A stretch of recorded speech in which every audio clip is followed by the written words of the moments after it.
you so much. Thank you.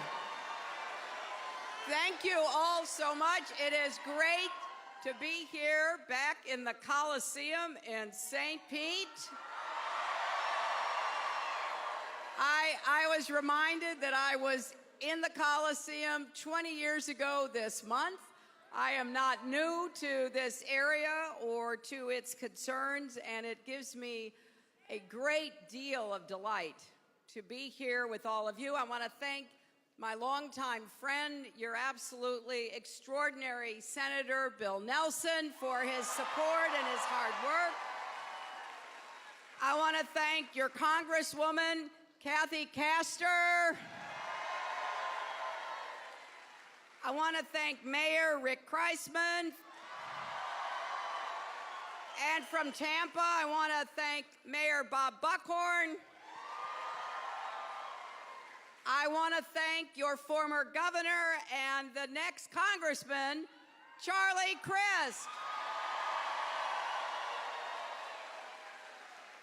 And to everyone who was on the program earlier, thank you. Thank you so much. I know that it was raining pretty hard outside. And a lot of you, because of all the security requirements, have been here for a long time, so you're dry. That's one of the benefits, I guess. And I'm just so happy to have this chance to talk with you, to be back in Florida, talking about how we can make the economy work for everyone, not just those at the top.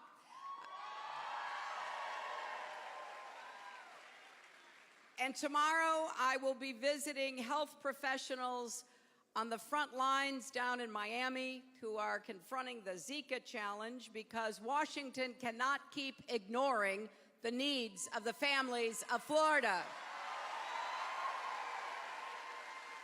Now, I have been pretty clear in the last months that I want to be the person who helps to create new jobs with rising incomes, and in the first 100 days, I will work with both parties to pass the biggest investment in new jobs since World War II, jobs in manufacturing and clean energy, technology and innovation, jobs in infrastructure. I was talking with Mayor Kreisman, and I said, do you have any problems with this rain? He goes, yeah, I mean, there's been so much rain that we've got, some infrastructure challenges. I hear this all over the country. Our roads, our bridges, our tunnels, our ports, our airports, our water systems, our sewage systems. We've got to put people to work fixing all of that, because that's going to make a big difference. And I also want to put people to work for a new modern electric grid that can actually take and distribute clean, renewable energy. And I just have to tell you, I go to, as you might guess, a lot of states.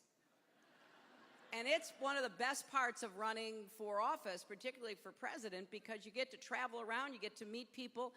And I'm thrilled at what a lot of states are doing to invest in clean energy. You've got a state like Iowa that gets a third of its electricity now from wind. And you've got states like New Jersey and Massachusetts that are really investing in solar energy. And then you've got Florida. And you have a governor who actually put out an edict. I mean, this is hard to believe. A governor who put out an edict directing state employees never to say or write the words climate change. Now, that sounds absurd, which of course it is. But it's also missing a great economic opportunity. Florida could be the center of solar energy in the entire country.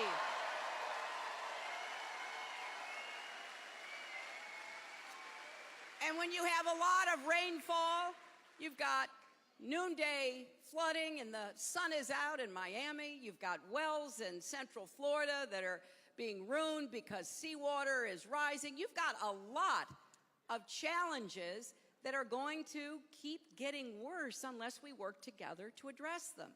And that's exactly what I will do as president, and work with members of the leadership in Florida who know it's not only the right thing to do, but we could create a lot of new jobs.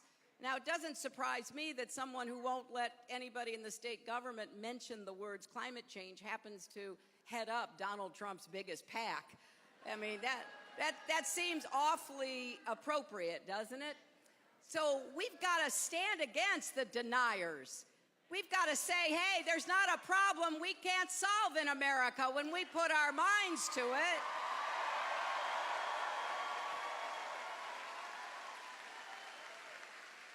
And I am particularly focused on small business. My dad was a small businessman in Chicago, a really, really small business. As I came in, I actually saw a gentleman who used to teach at my high school. So I know that there's a lot of connection between people who were teachers and educators, and I love teachers, and so I thank you for that. But my dad had a small business, and it gave us a good, solid, middle-class lifestyle. Nothing fancy, but really solid, which is what I want for everybody to be able to have again in America. And so my dad, he ran a printing plant. He printed fabrics so they could become draperies. And he had it was a small plant. It was kind of a low-ceilinged, long room, dark. There was no windows in it. It just was a place where you had a big, long table, two of them, and you laid the fabric out. You took the silk screens, you put them down, you put the paint in, you did the squeegee, and you went all the way down. Sometimes I helped him. And then he would finish, and he would load up the fabric in his car, and he would deliver it after spending hours doing the work that he'd been contracted to do. And he would get paid. Contrast that with Donald Trump and how he treats small businesses. It's really outrageous to me that somebody who claims to be so successful has done it by stiffing hardworking Americans. Painters and plumbers and glass installers and marble installers and architects and even people who made drapery fabrics for his resort, his casino in Las Vegas. Hundreds and hundreds of people so that he could avoid paying his fair bills. You know, that is not how we do business in America. If you do your job, you're supposed to be paid for the job that you do.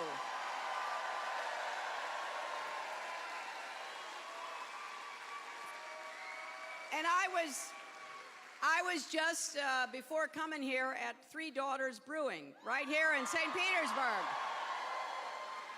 I was so impressed at the couple who started this business. Like everybody I've ever met who started a small business, they took a big risk. They had jobs, but they wanted to do something on their own. So they decided to start a brewery. And now they employ 52 people, 18 of them full-time. They're starting to export their product. And I asked them, what do you need from a president? And they said, look, we need more help. They were really complimentary of the Small Business Administration, but they said they can't help enough people. They've helped us twice. Can you expand the mandate so that more small businesses get that kind of help? They said that they actually were able to source, those great big aluminum steel brew houses that they brew beer in. Their first one they bought from China, and then they said they wanted to look around and see if they could buy them from the United States. They found a company that made them floor blocks away. So now all of their equipment is made here in Florida.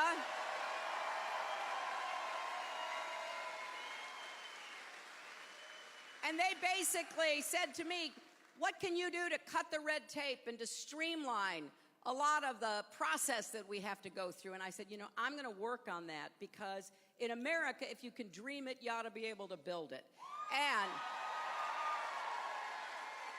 most of the jobs of the future are going to come from small businesses. So I'm going to work hard to help more people start businesses. And I've got an idea for young people, because I meet young people all the time who say they want to start a small business, but they can't get credit because they have student loans.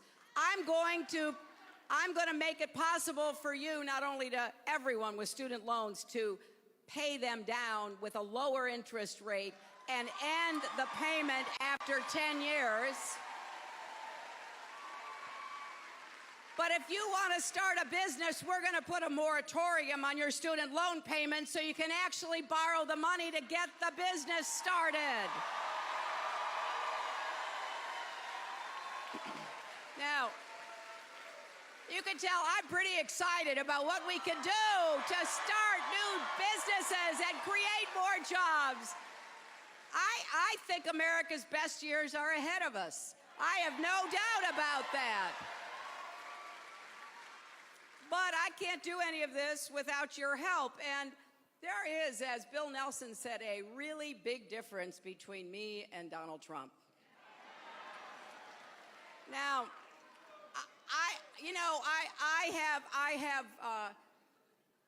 pointed out what my plans are, what I think will help more people, and how we will pay for them.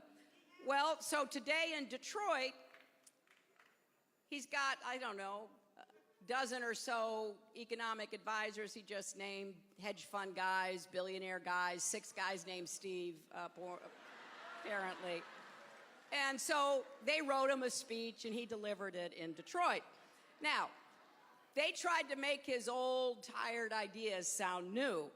But here's what we all know, because we heard it again. His tax plans will give super big tax breaks to large corporations and the really wealthy, just like him and the guys who wrote the speech, right? He wants to roll back regulations on Wall Street. He wants to eliminate the Consumer Financial Protection Bureau, which has saved billions of dollars for Americans. He wants to basically just repackage trickle-down economics. Now, you know that old saying, fool me once, shame on you. Fool me twice, shame on me. Trickle-down economics does not help our economy grow. It does not help the vast majority of Americans, but it does really well for people already at the top. Well, we're going to turn that upside down. We're going to make the wealthy pay their fair share in taxes for a change.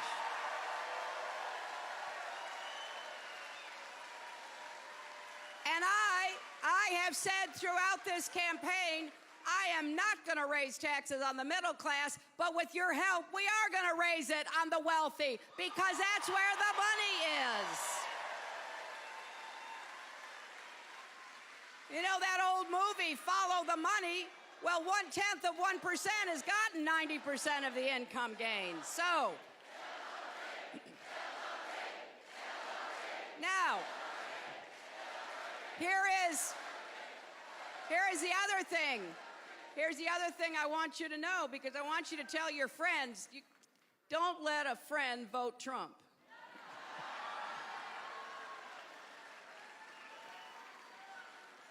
So here's the deal. He can't escape the math. Now, you know, math can be kind of inconvenient if it doesn't add up the way you want it to. And economists, left, right, in the middle, all say the same thing, that Trump's policies would throw us into a recession, the last thing we need. He would undermine the growth that we've had since the Great Recession. One independent expert, actually the economist who advised John McCain in 2008, so, you know, not somebody that has any predisposition toward our side, But this economist did a study. He said under Trump's economic plans, we would lose in America 3.5 million jobs. Now, he compared it with what I have proposed. And he said, in comparison, my plans would create at least 10 million jobs in the first 4 years for the economy.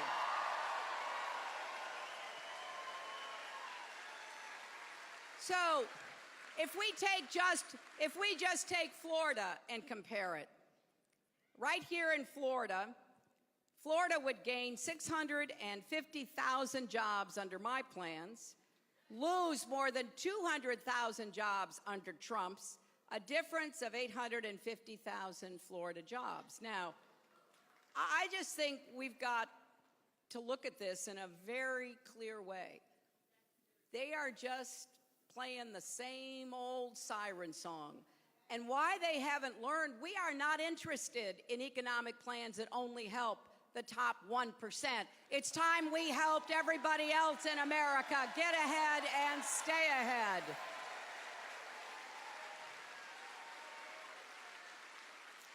So, you know, it's clear, and a lot of the journalists have written this, that Trump is scrambling to do damage control. That's why he listed those dozen new economic advisors, 3 Wall Street money managers, an oil baron, a former chief economist from one of the banks at the heart of the financial crisis. But this is from a guy who has said he knows more than the generals about ISIS. So he's not only putting our national security at risk, now he's putting our economy at risk. So I got to tell you, people, this is going to be a very important next 3 months. We've got work to do. November 8th, 3 months from today. And don't be fooled. There is no other Donald Trump. What you see is what you get. He is still the same Donald Trump who makes his shirts and his ties overseas instead of in the United States. He is the same Donald Trump who refuses to pay his bills for small businesses and working people. And in fact, he is the same person who can be provoked by a tweet and who takes apparent pleasure in tormenting protesters at his rallies, a reporter with a tough question, even a crying baby and a Gold Star family.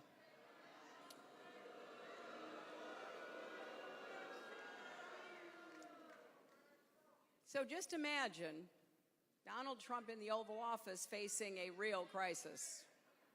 What happens when someone gets under his skin? I don't know that the United States can afford that kind of risk. But what we can instead do is to get the economy working for everybody, not just those at the top. Work with our partners and our allies to defend our country, keep us safe, and then unify Americans across all the lines that divide us. I have such confidence and optimism in what we can do together. And we're going to have a campaign that is about issues, not insults. A campaign that talks about plans and policies, that tries to bring people together. I want to be the president of everybody. Democrats, Republicans, independents, all Americans.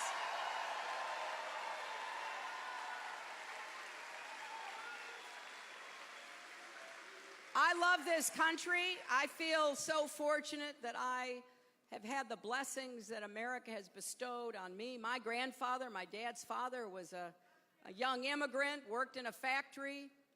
But you know what was interesting? I learned the factory he worked in was called the Scranton Lace Mills in Scranton, Pennsylvania, all those years ago.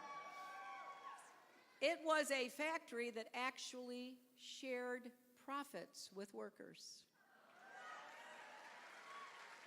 That's back when people who owned and ran factories invested in their workers and their communities. So I'm going to do everything I can to get companies that make profits to share those profits with their workers, just like the company my grandfather worked for. And you know, we are going to focus on giving everybody a world-class education, no matter what zip code you live in. And that starts with early childhood education, so more little kids get off to a good start.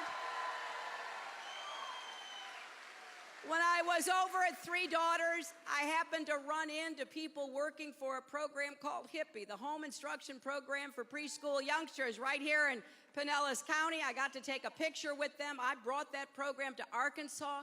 It's now been all over the country. You work with the parents, maybe the mother or the grandmother, to help kids get ready for school. It makes a big difference. And I want universal pre-K so that every kid can be prepared to go to school. And then when we're looking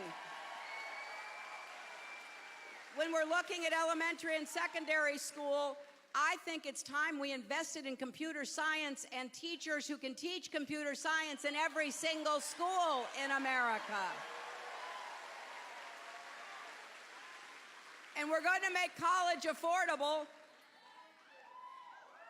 as well as helping to pay down debt. But you know, I don't think the only path to a really good job and a good life in America should be a 4-year college degree.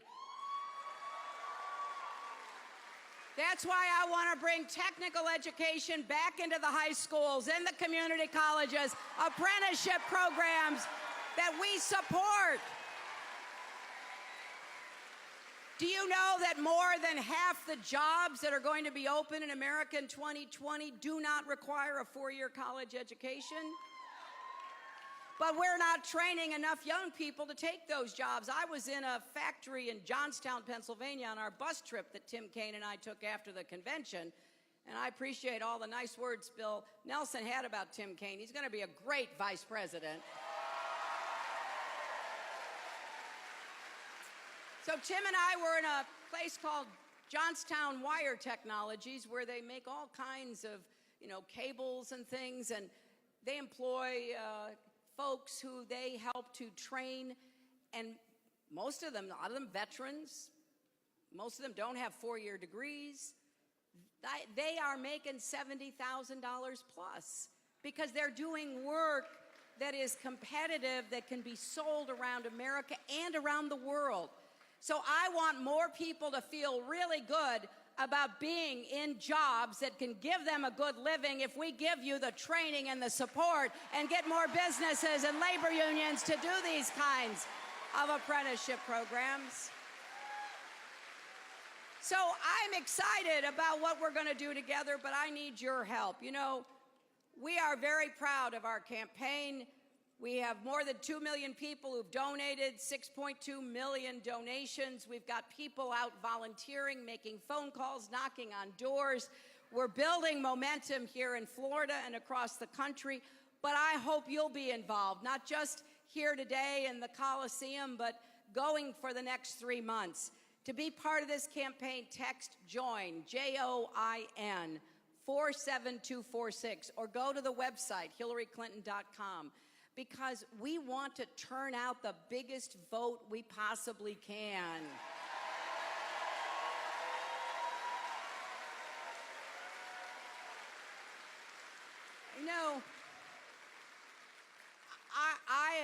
I am thrilled to be in this campaign at this moment in our country's history. And I read sometimes people say, well, that the conventions were so different. The Republican convention in Cleveland was so pessimistic, so negative, so dark, really filled with fear. I got to tell you, fear and hate, yeah, there was a lot of that. And what we tried to do at our convention was to lift up people who are solving problems, people who get up every day and say, what can I do to get ahead and help somebody else get ahead? I was very proud of that, because that's what will bring us to the point where we start growing the economy, get our country back together. haters don't build, haters tear down. And at some point, we have a big decision to make. I understand that there are lots of people in our country who really are disappointed, fearful, even angry. I get that. That Great Recession was a terrible experience. 9 million Americans lost their jobs. I bet you all know somebody. 5 million homes were lost. $13 trillion in family wealth wiped out. It was terrible. And I know the people are worried about whether they and their kids can have the kind of future that we expect here in America. I'm here to tell you, yes, we can and we will. And you know why?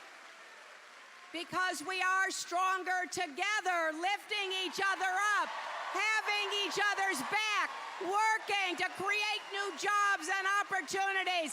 So let's go forward here in St. Pete, and let's win in November, and then let's go and build the future we want. Thank you, and God bless you.